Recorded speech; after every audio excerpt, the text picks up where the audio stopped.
పరం శాంతి బేహద్ పరివారంకు ఆత్మిక సోదరి సోదరులకు బాపూజీ దశరథభాయ్ పటేల్ తెలుగు ఛానల్కు స్వాగతం. ఈరోజు 268 యొక్క ఎపిసోడ్ లైవ్ షోలో అనంతభాయి చెప్తున్నటువంటి క్లాసు అందరూ బేహద్ పరం శ్రేష్ఠ ఆత్మలకు, దివ్యమైనటువంటి ఆత్మలకు, మహాన్ ఆత్మలకి, జాగృతమైన విశేషమైనటువంటి పిల్లలకి బేహద్ పరం మహాశాంతి. అందరూ చక్కగా పురుషార్థం చేస్తూ ముందుకు వెళ్తున్నారు అని ఆశిస్తూ ఉన్నాము. ఈరోజు మంచి ఎపిసోడు, ఒక మంచి టాపిక్ తోటి అనంతభాయ్ మన ముందుకు వచ్చారు. ఇంద్రుడు మరియు ప్రహ్లాదుడు మధ్యన జరిగినటువంటి సంవాదం. ఇది మహాభారతం శాంతి పర్వంలో మోక్ష ధర్మ పర్వం లోపల ఉన్న 222వ అధ్యాయంలో ఇంద్రుడు ప్రహ్లాదుడి యొక్క సంవాదం వర్ణన చేయబడి ఉంది. అది భీష్మ పితామహుడు తోటి యుధిష్ఠిరుడు అడిగాడు.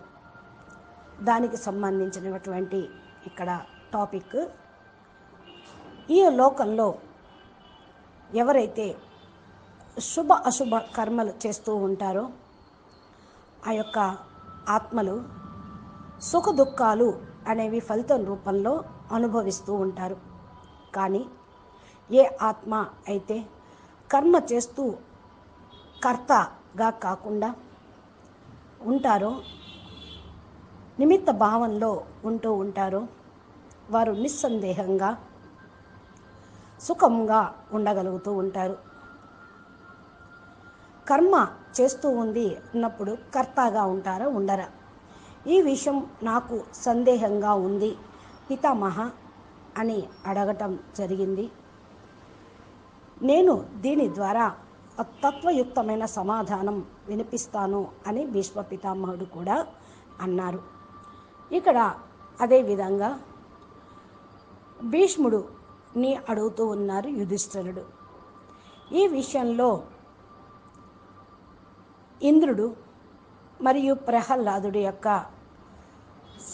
సంభాషణయే ఒక ఎగ్జాంపుల్గా తీసుకొని భీష్మ పితామహుడు చెప్తూ ఉన్నారు. ఒక ప్రాచీన ఇతిహాసం ఉదాహరణగా నేను చెప్తూ ఉన్నాను.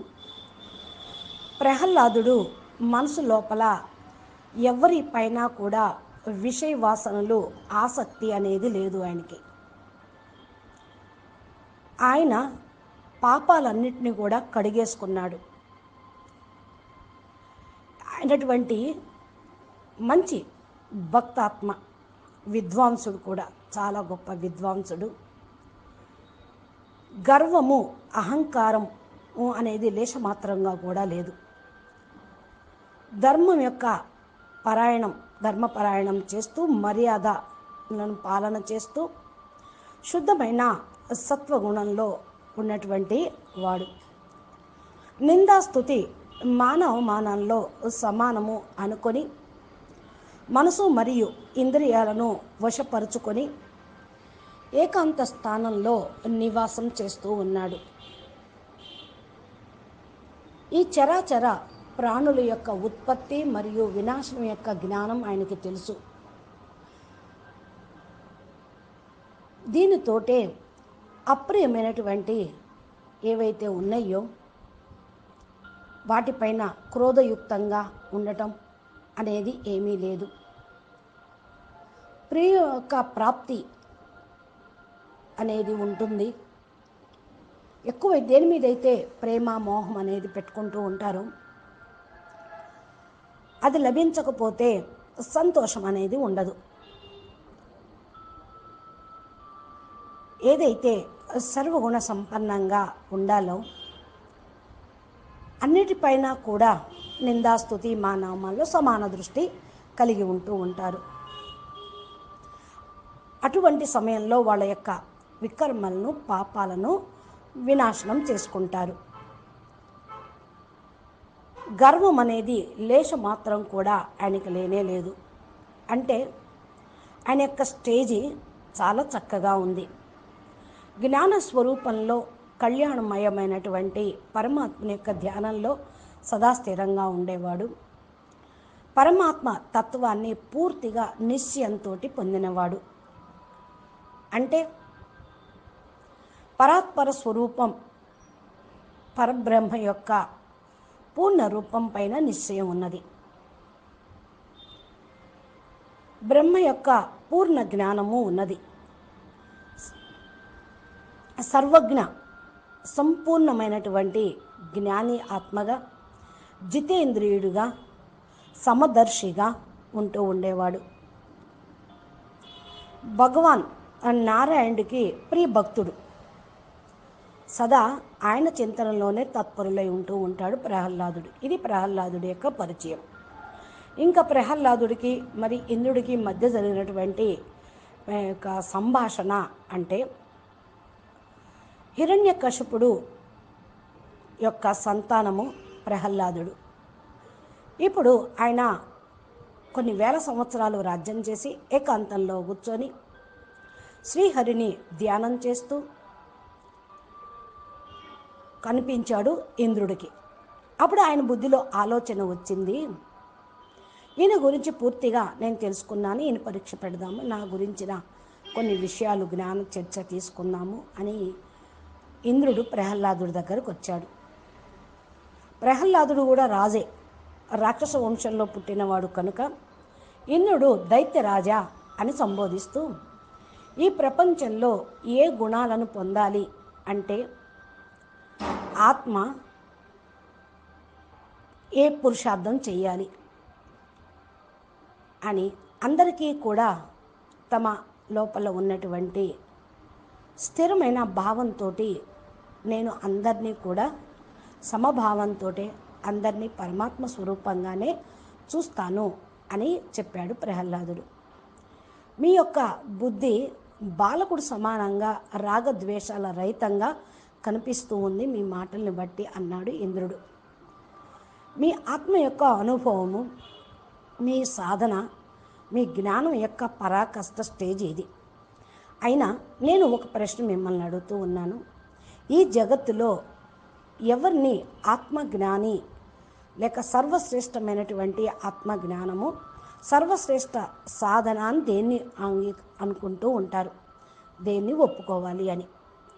దానికి ప్రహ్లాదుడు చెప్తూ ఉన్నాడు, ఏదైతే తాళ్ళతోటి కట్టబడి ఉన్నదో,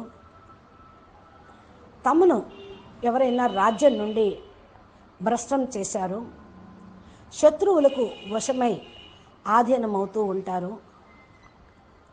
అప్పుడు కూడా తన యొక్క రాజ్యలక్ష్మి నుండి వంచితులు కాడు.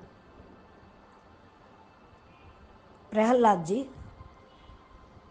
ఇలాంటి ఆలోచన స్థితప్రజ్ఞ కలిగినటువంటి ఆత్మలు మాత్రమే చెప్పగలరు. వారికి దేని మీద శోకం అనేది ఉండదు. అయితే మిమ్మల్ని మీరు అన్నిటికీ అతీతంగా అయ్యి చూసుకుంటూ ఉంటారు, నిశ్చింతగా ఉన్నారు. అయినప్పటికీ కూడా మీలాంటి ఆత్మజ్ఞాని అయిన కారణం వల్ల ధైర్యంగా ఉండటానికి కారణం ఏంటి? ఆత్మజ్ఞానానికి కారణము లేక ధైర్యంగా ఉండటానికి కారణం ఏంటి అని ఇంద్రుడు అడుగుతూ ఉన్నాడు. ఇంద్రుడు ఈ విధంగా అడగటంతో పరమాత్మ తత్వాన్ని నిశ్చింత రూపంలో తెలుసుకున్నటువంటి వాడైనటువంటి ప్రహ్లాదుడు బుద్ధితోటి ఆలోచించి తన యొక్క జ్ఞానం వర్ణన చేస్తూ మధుర వాణితోటి ఈ విధంగా చెప్పారు.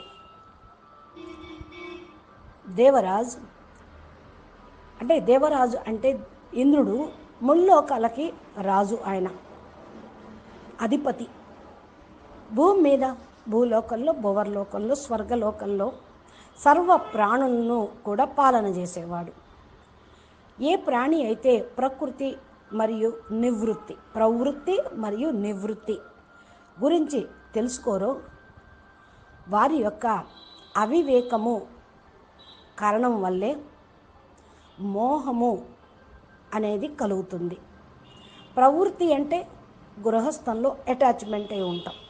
నివృత్తి అంటే అన్నిటికీ డిటాచ్ అయ్యి ఒక సన్యాస మార్గంగా దూరంగా ఉండటం.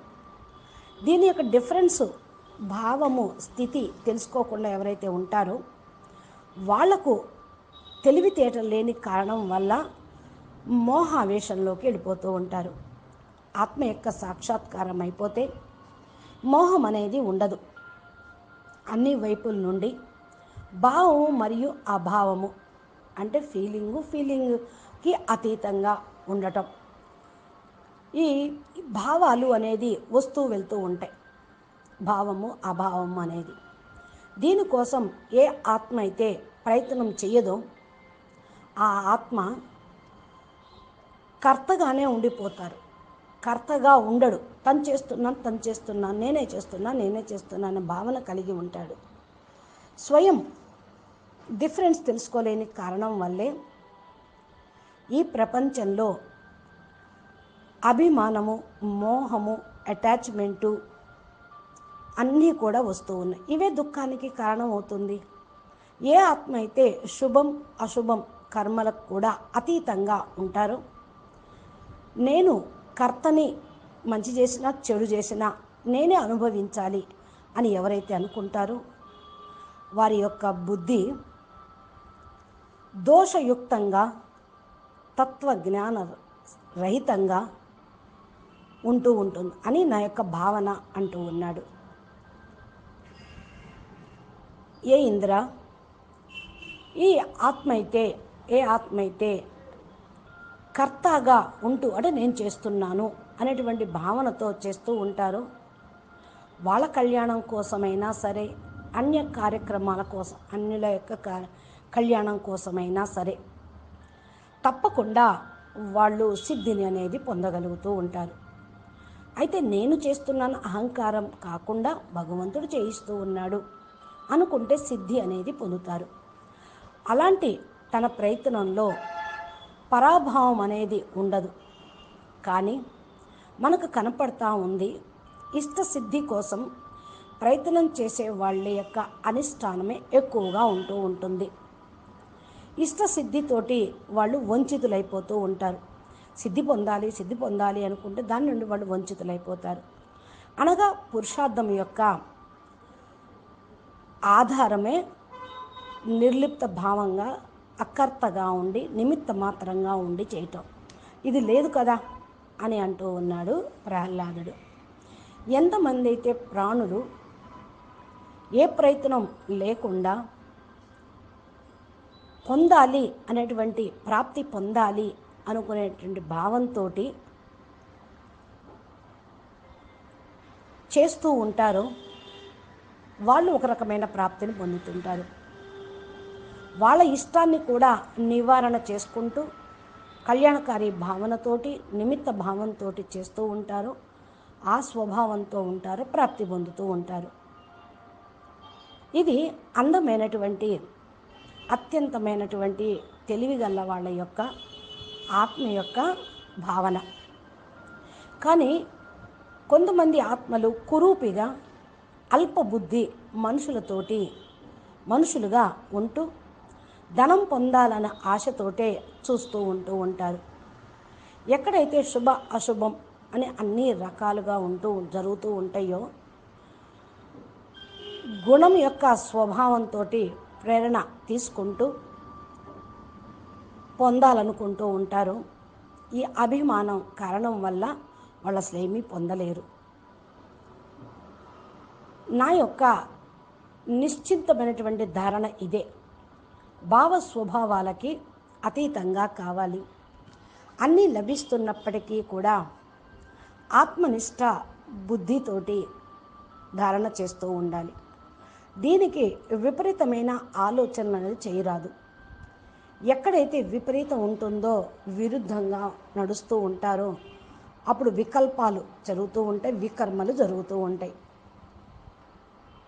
ఏ ఆత్మ అయితే శుభ అశుభాల ఫలితము ఏదైనా పర్వాలేదు, అన్నిట్లో కూడా మంచిగా జరుగుతుందని స్వీకరిస్తారో వాళ్ళు వచ్చినటువంటి ఫలితాన్ని కూడా సమానంగానే చూడగలుగుతారు.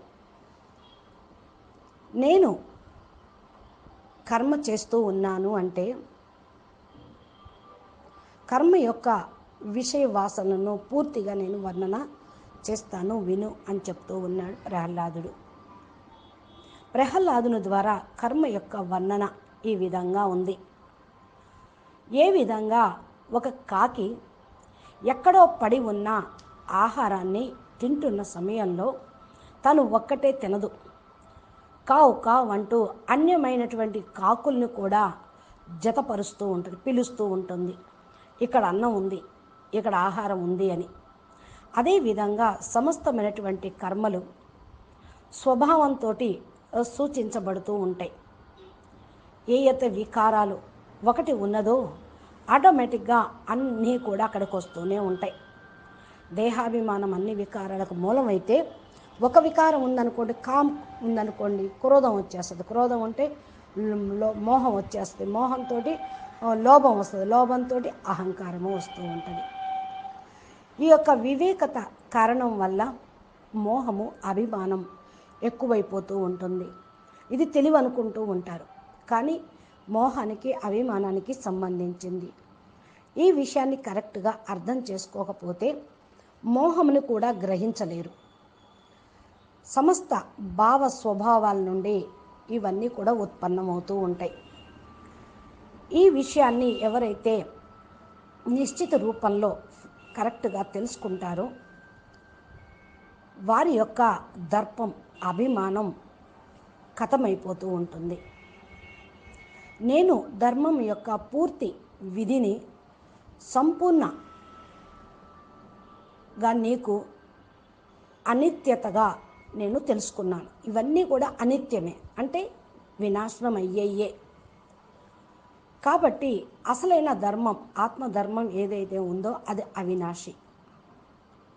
దీని గురించిన విషయము ఇంకొకటి చెప్తాము అంటూ ఇవన్నీ కూడా నశించయ్యే అని తెలుసుకొని ఎవరి గురించి శోకించకుండా, ఎవరిపైన మమత, మమకారము, అహంకారము లేకుండా కోరికల్ని తోటి శూన్యం అవుతూ ఉంటారు.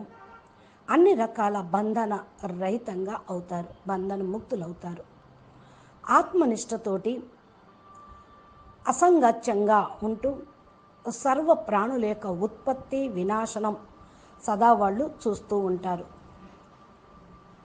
నేను శుద్ధమైనటువంటి బుద్ధి, మనసు మరియు ఇంద్రియాలను తన ఆధీనంలోకి చేసుకొని స్థిరంగా ఉంటాను. నేను తృష్ణ మరియు కామం నుండి కూడా రహితంగా ఉన్నాను అని చెప్తూ ఉన్నాడు ప్రహ్లాదుడు. సదా ఎవరైతే అవినాశి ఆత్మ మీద దృష్టిని సారిస్తూ ఉంటారో వారికి ఎప్పటికీ కూడా కష్టం అనేది ఉండదు. ప్రకృతి మరియు దాని యొక్క కార్యక్రమాల ఎడల నా మనసులో రాగము లేదు, ద్వేషము లేదు. నేను ఎవరి గురించి కూడా దోషిగా నేను భావించను. ఆత్మ అందరూ ఆత్మలే అనే భావిస్తూ ఉంటా, అంగీకరిస్తూ ఉంటా. ఇంద్ర అంటూ ఇంకా ఆయనకి చెప్తూ ఉన్నాడు, నాకు పైన స్వర్గం యొక్క మోహము కానీ, క్రింద పాతాళ లోకం యొక్క మోహము కానీ, అక్కడ కోరికలు లేవు, ఇక్కడ కోరికలు ఏమీ లేవు. పైన అంటే స్వర్గము, క్రింద అంటే పాతాళ లోకం, మధ్య ఉన్నది మృత్యులోకం, ఇక్కడ ఈ భూమి. ఇక్కడ కూడా నాకేం కోరికలు లేవు అని చెప్తూ ఉన్నాడు. జ్ఞాన విజ్ఞానము మరియు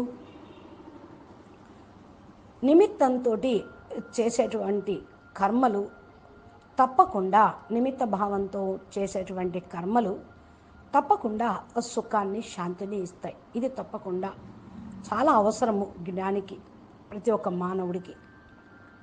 అప్పుడు ఇంద్రుడు అంటున్నాడు, ప్రహ్లాద, ఏ ఉపాయంతో ఇలాంటి బుద్ధిని, ఈ విధమైనటువంటి శాంతిని ప్రాప్తి పొందావు అని అడుగుతూ ఉన్నాను నేను అని అడుగుతున్నాడు.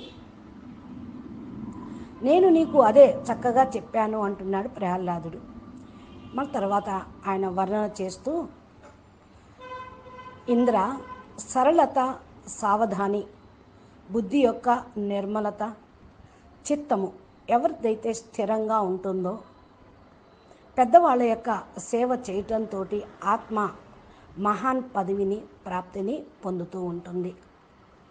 ఈ గుణాలను ఎవరైతే సొంతం చేసుకుంటూ ఉంటారో వారి స్వభావంలో జ్ఞానమే ఉంటుంది. స్వభావము జ్ఞానమే స్వభావితంగా ఉంటుంది. వాళ్ళకి శాంతి కూడా లభిస్తుంది. వాళ్ళు ఏది చూస్తూ ఉన్నప్పటికీ కూడా తన యొక్క స్వభావంతో చూస్తూ ఉంటారు అని చెప్తూ ఉన్నాడు. ఈ విధంగా దైత్యరాజు అనగా రాక్షసరాజు అయినటువంటి ప్రహ్లాదుడు ఇంద్రుడికి చాలా చెప్పినటువంటి విషయాలు విన్నప్పుడు ఇంద్రుడికి చాలా ఆశ్చర్యం అనేది కలిగింది. చాలా ప్రసన్నత కూడా, ఆనందం కూడా కలిగింది. ఈ మాటల్ని కూడా ప్రశంసించాడు. నువ్వు ఇంత గొప్పగా త్రిలోకి నాథ్ దేవేశ్వర్ ఇంద్రుడైనప్పటికీ కూడా ఈ సమయంలో దైత్యులకు మరియు అసురులకు స్వామి అయినటువంటి ప్రహ్లాదుణ్ణి అడుగుతూ ఉన్నావు. నీ యొక్క ఆజ్ఞ అనుసారంగా నేను ఇప్పుడు చెప్తూ ఉన్నాను. నీ యొక్క నివాస స్థానానికి నువ్వు వెళ్ళిపో, తెలుసుకున్నది ధారణ చెయ్యి అని అంటూ ఉన్నాడు. దీని గురించిన వివరణ అనంతబాయ్ ఈ విధంగా చెప్తూ ఉన్నాడు. మనం ఇప్పటి వరకు ఇంద్రుడు మరియు ప్రహ్లాదుని యొక్క సంవాదం విన్నాం. అనగా ప్రహ్లాదుడు తన స్వభావాన్ని ఎలా మార్చుకున్నాడు అనేటువంటి ఈ టాపిక్ ద్వారా మనం నేర్చుకునేది ఇది. ఇంకా చక్కటి విశ్లేషణతోటి ప్రహ్లాదుడు డివైన్ నేచర్, ఆత్మ ద్రష్ట కలిగినటువంటి వారు. ఆత్మజ్ఞానం లభించినప్పుడు జ్ఞానమును ధారణ చేయటం జరిగినప్పుడే యథార్థమైనటువంటి జ్ఞానం కూడా అర్థమవుతూ ఉంటుంది. ఎప్పుడైతే బేహద్ జ్ఞానం మనం కలిగి ఉంటామో అన్నీ కూడా ఆలోచనలు మారిపోతూ ఉంటాయి. ఆత్మజ్ఞానం లభించినప్పుడే, ఆ జ్ఞానంను ధారణ చేసినప్పుడే ఆలోచన దృక్పథం మారుతుంది.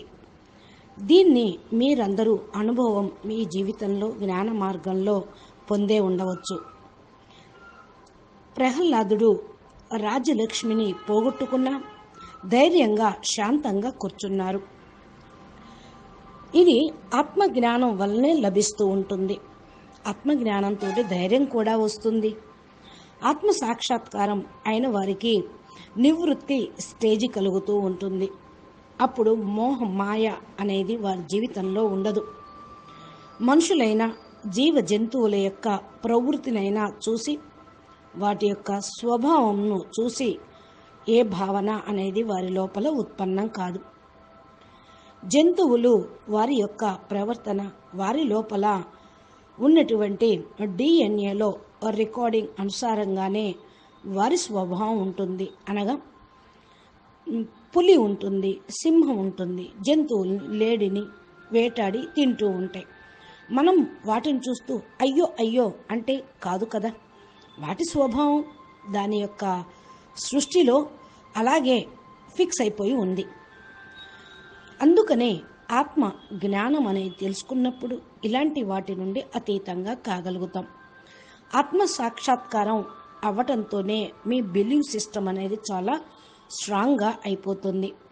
మీ లోపల సత్యాన్ని స్వీకరించే విధంగా మీరు ఉంటారు. దాన్ని అంగీకరిస్తూ ఉంటేనే మీరు ముందుకు వెళ్ళగలుగుతూ ఉంటారు. జ్ఞానం ఏం చెప్తుంది? మీరు శరీరం కాదు, ఒక ఆత్మ అని. ఎప్పుడైతే ఈ విధంగా ఆత్మపైనే ఫోకస్ చేస్తూ కర్మయోగిగా అవుతూ ఉంటారు, అది ఆత్మ ఉన్నతి వైపుకు తీసుకొని వెళ్తూ ఉంటుంది. ఏ వ్యక్తి అయితే ఆత్మ అనుభూతి పొందుతారో, ఆత్మ గురించి తెలుసుకుంటారో, దానిపైనే దాని యొక్క ఆనందాన్ని ఆస్వాదిస్తూ ఉంటారు. అందుకనే చెప్తూ ఉంటారు, కోతికి ఏం తెలుసు అల్లం యొక్క టీ యొక్క టేస్టు అని, అంతే కదా. పంది బురద మెచ్చును పన్నీరు మెచ్చునా అని అంటూ ఉంటారు. బందర్ క్యా జానే అదర్ కా స్వాద్ అని హిందీలో అంటూ ఉంటారు. తెలుగులో ఈ సామెత ఉంది.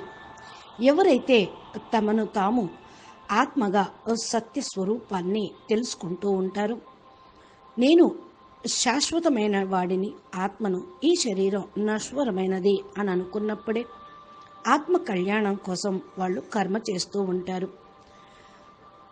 అదేవిధంగా మనం కూడా మన యొక్క అసలు స్వరూపాన్ని, మూల స్వరూపాన్ని తెలుసుకుంటే, జ్ఞానంతో దాన్ని పొందితే ఏదో మనకు ఆనందం కలిగిస్తూ ఉంటుంది. అలా కాకుండా ఆత్మ సాక్షాత్కారం కావాలి అంటే నాకు లైట్ కనిపించాలి, బురువు మధ్యలో మెరుపు ఉండాలి, ఆ దానికోసమే అని కాదు. ఇది అనుభూతి పొందేది. ఆత్మ జ్ఞానంతో ఆత్మశక్తిని జాగృతం చేసుకునేది. జ్ఞానం అనేది పరమ సత్యం. అనుభూతి పొందటమే తప్ప దాన్ని విశ్లేషణ చేయటం కూడా జరగదు. ఎంతవరకైతే మీ మనసు స్థిరంగా ఉండదో, మీరు మిమ్మల్ని చూసుకోరో, అంతవరకు ఆత్మసాక్షాత్కారం అనేది కాదు. అయితే ఆత్మసాక్షాత్కారం చేసుకోవటం అనేది మీ చేతిలోనే ఉంది. భగవంతుడు ఏమీ చేయించడు. భగవంతుడు మీకు మార్గం చూపిస్తాడు. నీ ఇష్టం, ఎలాగైనా సరే దీన్ని సాధించు అని చెప్తూ ఉంటారు. మరి మీరు ఎలాంటి కర్మలు చేస్తూ ఉంటారో అలాగే పొందుతూ ఉంటారు. చాయిస్ అనేది మీదే. చేస్తే పొందుతారు, లేకపోతే లేదు. కానీ మానవులు 198 కోట్ల సంవత్సరాల నుండి జన్మ మరణ చక్రంలో ఉంటూ కర్మలు చేస్తూనే ఉన్నారు. మరి బేహద్దు పిల్లలు అయితే 5000 సంవత్సరాల నుంచి జన్మ మరణ చక్రంలోకి భూమి మీదకు ఉండనే ఉన్నారు. మరి ఎందుకు వీళ్ళందరికీ సాక్షాత్కారం కాలేదు? ఆత్మ సాక్షాత్కారం ఎందుకు కాలేదు అంటే ఆత్మ పవర్ని పోగొట్టుకున్నారు. సాక్షాత్కారం పొందేటువంటి జ్ఞానము లేదు, నిద్రపోతూ ఉన్నారు. కనుక ఇప్పుడు బేహద్ జ్ఞానంతో పక్కాగా చేసుకోగలరు. ఇంతవరకు పక్కాగా సాక్షాత్కారం చేసుకోలేదు. మోహం మాయలో పట్టుకొని ఇరుక్కుపోయి కూర్చొని ఉన్నారు. తానే అన్ని చేస్తున్నామని అనుకున్నప్పుడల్లా మనసు, బుద్ధి, సంస్కారాలకు వశమైపోతూ ఉంటారు. అంటే శరీర భ్రాంతిలో ఉంటూ నేనే చేస్తున్నాను అనుకుంటే చేసేదేంటి? మనసు, బుద్ధి, సంస్కారాలు. చేయించేది ఆత్మ. ఆ విషయాన్ని మర్చిపోయి ఆత్మ యజమాని అనేటువంటి విషయాన్ని మర్చిపోయినప్పుడు మరి ఆత్మ మన బుద్ధి, సంస్కారాలకు ఆధీనమైపోతూ ఉంటుంది. ఆత్మ యొక్క రియల్ ఫామ్లో మీరు ఉంటే కర్మకు, కర్తాభావనకు అతీతంగా ఉండగలుగుతారు. అప్పుడు మీకు ఏ కర్మ బంధన అనేది అంటదు, తయారు కాదు, మిమ్మల్ని అవి బంధించను లేవు. కానీ ఈ యొక్క సంచిత కర్మల వలన అభిమానం అనేది మనిషికి తన స్వభావంతో పాటే వస్తూ ఉంటాయి. అవి దేనివల్లైనా కావచ్చు. మనసు లోపల ఎన్ని ఉన్న కారణం వల్లే దేహాభిమానం వస్తూ ఉంటుంది. ఏమనుకుంటారు? నా దగ్గర చాలా తెలివితేటలు ఉన్నాయి, కర్మ చేసేటువంటి, పని చేసేటువంటి నైపుణ్యం నా దగ్గర ఉంది అని అజ్ఞానం వల్ల ఈ భావనలో ఉండిపోతూ ఉంటారు. ఈ స్వభావంతో దుఃఖం కూడా లభిస్తూ ఉంటుంది. కర్మల కారణం వల్లే అన్నీ లభిస్తూ ఉంటాయి, సుఖమైన, దుఃఖమైన, ఆనందమైన. ఇప్పుడు చూడండి, పరం ప్రకృతి అనగా మూల స్వభావాన్ని తెలుసుకోకపోవటం వల్లే అవివేకంగా వ్యవహరిస్తూ ఉంటూ ఉంటారు. మోహము, అభిమానం కూడా వస్తూ ఉంటుంది. ఆత్మ తన మూల స్వరూపానికి విరుద్ధంగా వ్యవహరిస్తూ ఉంటే మోహం అనేది తగులుకుంటూనే ఉంటుంది. కానీ మూల స్వరూపం ఏంటి? ఆత్మ నిరామయం, సత్చిత్త ఆనంద స్వరూపం. అతీతమైంది, త్రిగుణాలకు అతీతమైంది. కానీ ఈ త్రిగుణాలకు అతీతమైనది అయినప్పటికీ తెలుసుకోలేని కారణం వల్ల మోహం అనేది వచ్చేస్తూ ఉంటుంది. చూడండి, ఎవరన్నా చనిపోతే ఏమనుకోవాలి? నశ్వరమైనది శరీరం, ఆత్మ అయితే అవినాశి అనుకున్నప్పుడు ఇక శోకించేది అనేది కూడా ఏమీ ఉండదు. అలా కాకుండా వాళ్ళు చనిపోయారు, వీళ్ళు చనిపోయారు అనుకున్నప్పుడు మరి దుఃఖము, బాధ అనేది కలుగుతూ ఉంటుంది. ఈ మోహం వల్ల వస్తూ ఉంటుంది. జ్ఞాని ప్రతి పరిస్థితిని అర్థం చేసుకొని హ్యాండిల్ చేస్తూ ఉంటారు. సామాన్య మానవులకి జ్ఞానం లభించినప్పుడే ఇటువంటి కర్మలు చేయగలుగుతారు. కానీ జ్ఞానులకి ఫ్రీ విల్ లభించింది, జంతువులకి ఈ ఫ్రీ విల్ లేదు. అవి వారి స్వభావం అనుసారంగా, వాటి కర్మానుసారంగా తింటుంటాయి, త్రాగుతూ ఉంటాయి, కర్మలు చేస్తూ ఉంటాయి. కానీ మనిషి అలా చేయలేడు కదా. అన్నిటినీ మార్చుకోవచ్చు, స్వభావ సంస్కారాల్ని మార్చుకోవచ్చు, కర్మల్ని మార్చుకోవచ్చు. జీవ జంతువులకు అయితే మరి జన్మ మరణ చక్రం గురించి వారికి జ్ఞానం తెలియదు. జ్ఞాని కనుక విచలితం కాకుండా సాక్షి దృష్టిలో ఆత్మస్వరూపంలో ఉంటూ చూస్తూ ఉంటారు. ఇక్కడ కూడా మనకు చెప్పారు, ప్రహ్లాదుడు అన్నాడు, నాకు ఏ తృష్ణ కామన అనేది లేదు. అంటే స్వర్గానికి వెళ్ళి సుఖభోగాలు అనుభవించాలని, నరకం లోకానికి వెళ్ళి నేను మహారాజుగా ఉండాలని, ఈ భూమి మీద ఉండి అనుభవించాలి అని కూడా నాకేమీ లేదు అని అన్నాడు. అంటే అవినాశి ఆత్మ పైన ధ్యాస నేను పెడుతున్నాను అని కూడా చెప్పాడు. అందుకనే అప్పుడు నాకేది కష్టం అనేది ఉండదు అని కూడా అనటం జరిగింది. అంటే మీరు కూడా అవినాశి ఆత్మ పైన ధ్యాస పెట్టకపోతే అన్ని కష్టాలుగానే అనిపిస్తూ ఉంటాయి. ఇంత తేలికాటి డెలికేట్ స్వభావం పెట్టుకోరాదు. డెలికేట్ స్వభావం ఉంటే చిన్న చిన్న విషయాలకు కూడా విచలితమైపోతూ ఉంటారు. కాబట్టి ఇక్కడ మరి ఇంద్రుడు కూడా చెప్పాడు, ఎట్లాగా మీరు శాంతి ప్రియంగా ఉన్నారు, ఈ విధంగా ఇంత సంతోషంగా ఎలాగా ఉన్నారు అనంటే ఆత్మజ్ఞానం చెప్పడం జరిగింది ప్రహ్లాదుడు. మరి మీకు ప్రకృతి తన పని తను చేసుకుంటూ ఉండండి. ఏ చిన్న ప్రకృతి వైపరీత్యాలు వచ్చినా, భూకంపము, వరదలు, కరువు, కాటకాలు ఏదొచ్చినా, తుఫాను వచ్చినా ఎన్నో రకాల ఆలోచనలు చేస్తూ ఉంటారు.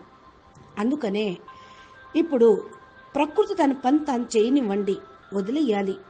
దేని మీద ప్రహ్లాదుడు కూడా అదే చెప్పాడు, ఏ స్వభావం, ఏ ప్రకృతి పైన నాకు రాగము లేదు, ద్వేషము లేదు అని.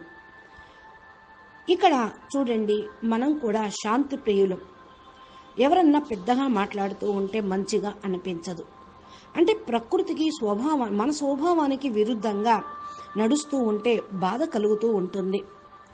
మరి మనం కూడా మన ప్రకృతిని, మూల స్వభావాన్ని చేంజ్ చేసుకోవాలి. ఇప్పుడు ప్రకృతి చాలా తమో ప్రధానంగా అయిపోయింది, చాలా చెడ్డగా ఉంది అని మాటికి ఆలోచిస్తూ ఉంటే అవే ఫీలింగ్స్ వస్తూ ఉంటాయి. దాని పని దాన్ని చేయనివ్వండి. ఎందుకని ఇలా బీభత్సం చేస్తుంది ప్రకృతి అంటే, మానవులు ఎంత కుకర్మలు చేసి ప్రకృతిని తమో ప్రధానంగా చేశారు. మరి అది విలయ తాండవం చేయక ఏం చేస్తుంది? దాని గురించి అది వస్తున్నప్పుడు మనం ఏమీ ఆలోచించాల్సిన అవసరం లేదు. ఎందుకంటే మనకి ఈ ప్రపంచంలో ఎవరు శత్రువులు కాదు, ఎవరు మిత్రులు కాదు. అందరూ సమానమే, అందరం పరమాత్మల యొక్క పిల్లలమే.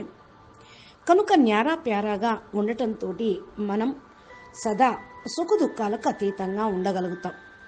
ఎవరి గురించి పట్టించుకోవద్దు, ఎవరు మీ గురించి ఏమన్నా కూడా ఆలోచించను వద్దు.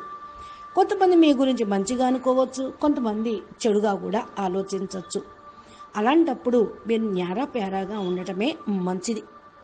మీరు ఏదైనా సరే పాజిటివ్గా, ఖుషీగా స్వీకరించాలి. ఎలాగా? ఇంద్రధనస్సు ఆకాశంలో వస్తే ఎంత ఆనందంగా ఉంటుందో, ప్రకృతి విపరీతమయ్యి మరి బీభత్సం చేసినప్పుడు కూడా అంతే విధంగా ఉండాలి కదా.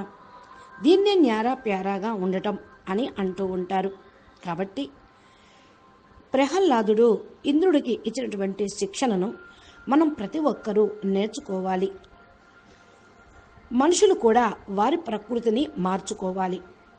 గుణాలను ధారణ చేసి అవగుణాలను వదిలేస్తే జ్ఞాన ప్రాప్తితోటి లాభం అనేది పొందగలుగుతూ ఉంటారు. స్వయంగా ఈ విషయాల వల్ల మరి త్రిలోకినాథుడైన ఇంద్రుడు కూడా ఆశ్రీరాజైన ప్రహ్లాదుణ్ణి పూజించడం జరిగింది. ఆయన దగ్గర ఉన్న గుణాలు, ఆయన స్వభావము ఎలా పరివర్తన అయ్యాడు అనే విషయం. మరి ఇలాంటి వాళ్ళే మీ జీవితంలో ఎదురుపడవచ్చు. చూడండి, కొంతమంది చాలా ప్రశాంతంగా శాంత చిత్త స్వభావంతో కలిగి ఉంటారు అనుకోండి. వారు ప్రాక్టికల్గా ఏం పురుషార్థం చేసి వారు ఈ స్టేజ్ని తయారు చేసుకున్నారు, వారిని అడిగి తెలుసుకొని ఫాలో చేయటం మంచిదే. ఎందుకని అంటే ఈనాటి మానవులు మనమైన 2 నిమిషాలు కూడా సైలెన్స్గా ఉండలేం. ఇంత ప్రశాంతంగా సైలెంట్గా ఉంటున్నారు, ఎలా మీకు సాధ్యమైనది అని తెలుసుకుంటే మంచిదే కదా. మరి మనము బేహద్ పిల్లలము, బేహద్ పరం మహాశాంతిలో ఉండాలి అంటే కొన్ని మంచి విషయాలు తెలుసుకోవాలి. మీరు త్యాగి తపస్విల యొక్క అనుభవాల్ని తెలుసుకుంటే వారి యొక్క మనసు బుద్ధిని కూడా ఎలా మార్చుకున్నారో గ్రహిస్తూ ఉంటే మీరు కూడా పరివర్తన కాగలుగుతూ ఉంటారు. బాపూజీ అయితే అన్నీ చాలా స్పష్టంగా బేహద్ జ్ఞానంలో చెప్పారు. ఇక చిన్నపిల్లలకు కూడా నేర్పడం కోసం పెద్దవాళ్ళు కూడా నేర్చుకోవాల్సి వస్తుంది. చిన్నప్పటి నుండి పిల్లలకి మంచి స్వభావ సంస్కారాలని అలవర్చడం అనేది నేర్పాలి. అలా నేర్పకపోతే వాళ్ళు అహంకారిగా బ్యాడ్ హ్యాబిట్స్ తోటే ఇక ముందుకు సాగుతూ ఉంటారు.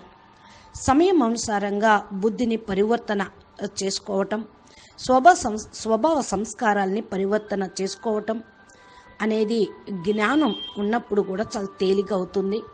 ఇవన్నీ అర్థం చేసుకోవాల్సినటువంటి విషయాలు. కానీ బుద్ధి అల్పంగా ఉంటే అన్ని స్థూలమైన వాటినే పట్టుకుని ఉంటారు.